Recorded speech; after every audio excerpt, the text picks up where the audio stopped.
Welcome back to smart cooking Tamil. எல்லாரும் எப்படி இருக்கீங்க? தீபாவளி நெருங்கிட்டு இருக்குது. வித்தியாசமான பலகாரங்கள் பண்ணணும்னு ஒவ்வொருத்தரும் பிளான் பண்ணிட்டு இருப்போம். பொதுவாக ஒரு மெது வடை, பருப்பு வடை இது ரெகுலராக பண்ணிட்டு இருப்போம். இன்னைக்கு ஒரு வித்தியாசமான வடை, அதாவது மதுர் வடை. இது கர்நாடகாவில் ரொம்ப ஃபேமஸ். அதை எவ்வளோ சிம்பிளாக பண்ணுறதுங்கிறத இன்னைக்கு பார்க்க போகிறோம். அதுக்காக என்னென்ன எடுத்து வச்சுருக்கோன்னா, இந்த 1 கப் அளவுக்கு அரிசி மாவு எடுத்து வச்சுருக்கிறேன். இதில் பாதி 1/2 கப்பு மைதா மாவு, இதே அளவுக்கு ரவா, சூஜி. இந்த 3 தான் மெயினான ஒரு இன்க்ரீடியன்ஸு. இப்போ என்ன பண்ணுறோன்னா, இந்த ஆப்ப சோடா இருக்கு இல்லையா, அதை ஒரு சிட்டிகை, ரொம்ப போடக்கூடாது, ஒரு சிட்டிகை அளவுக்கு ஆப்ப சோடா. அப்புறம் இதுக்கு தேவையான சால்ட்டு, இதுக்கு தேவையான அளவுக்கு சால்ட்டு.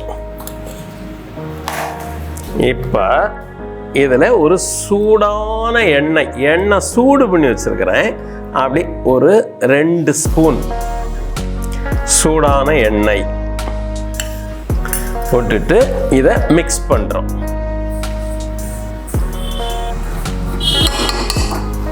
இப்போ வெங்காயம், அதாவது ரொம்ப சின்னதாக கட் பண்ணிக்கங்க, ஃபைன்லி சாப்டு ஆனியன்,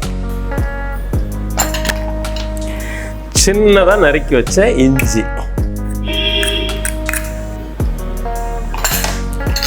அது மாதிரி கொஞ்சம் பச்சை மிளகா சின்னதாக கட் பண்ணி வச்சுருக்கோம் காரத்துக்காக.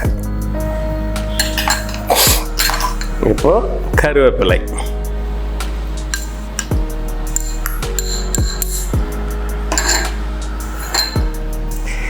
கொத்தமல்லி தழை. இப்போ இதுக்கு காரத்துக்கு தேவையான அளவுக்கு ஒரு 1/2 ஸ்பூன் சில்லி பவுடர். இப்போ பெப்பர் கார்ன்ஸ், இது நார்மலாக கர்நாடகாவில் போட மாட்டாங்க. நான் போட்டு ட்ரை பண்ணி பார்த்தா ரொம்ப டேஸ்டாக இருந்ததுனால கொஞ்சம் பெப்பர் கார்ன்ஸ் போட்டுக்கிறேன். இவ்வளோதான் இன்க்ரீடியன்ஸ், இவ்வளோதான். இதை அப்படியே மிக்ஸ் பண்ணுங்க. முடிஞ்ச வரைக்கும் கையினால் மிக்ஸ் பண்ணுங்க. பாருங்க, இதுக்கு தேவையான அளவுக்கு கொஞ்சம் கொஞ்சமாக தண்ணி சேர்த்துக்கணும். தண்ணி ரொம்ப விடக்கூடாது, கொஞ்சம் கொஞ்சமாக அப்படி தண்ணி சேர்த்துக்குங்க.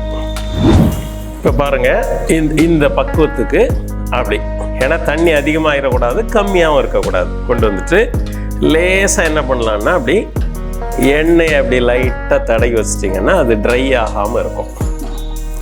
லைட்டாக அப்படி எண்ணெயை தடவி வச்சுருங்க.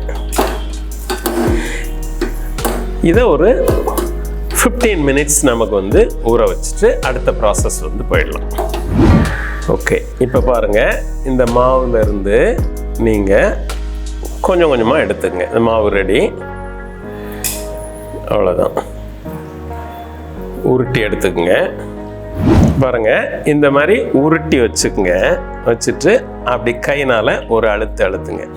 உங்களுக்கு தேவைன்னா லேசாக தண்ணி வேணால் தொட்டுக்குங்க. அது ரொம்ப மெல்லிசாவும் இருக்கக்கூடாது, ரொம்ப திக்காவும் இருக்கக்கூடாது. ஒரு மீடியம் ஷேப்புக்கு இதை கொண்டு வரணும். அவ்வளோதான். அது மாதிரி அப்படி எடுத்து நீங்கள் எண்ணெயில் போட்டுடலாம். இப்போ ஒரு துளி போட்டு பார்க்குறேன். Almost getting ready. எண்ணெய் சூடாக இருக்குது. இப்போ நம்ம போட்டுடலாம். பாருங்க, அவ்வளோதான்.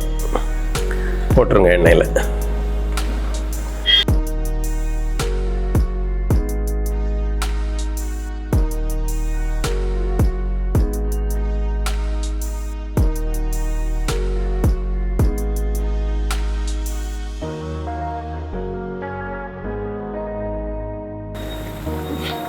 செவந்து வந்துடுச்சு பாருங்க, எடுத்துடலாம் இப்போ வடையை.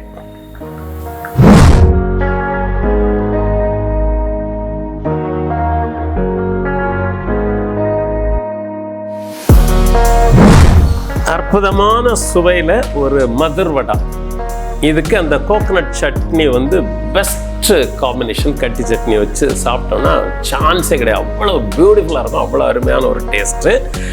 இந்த மாதிரி ஒரு வடையை சிம்பிளாக நீங்களும் உங்கள் வீட்டில் ட்ரை பண்ணி பார்த்துட்டு அதனுடைய ரிசல்ட் எப்படி இருந்ததுங்கிறத கமெண்ட்ஸில் கொடுங்க. இன்னொரு ரெசிபியோட மறுபடியும் உங்களை சந்திக்கிறேன். நன்றி, வணக்கம்.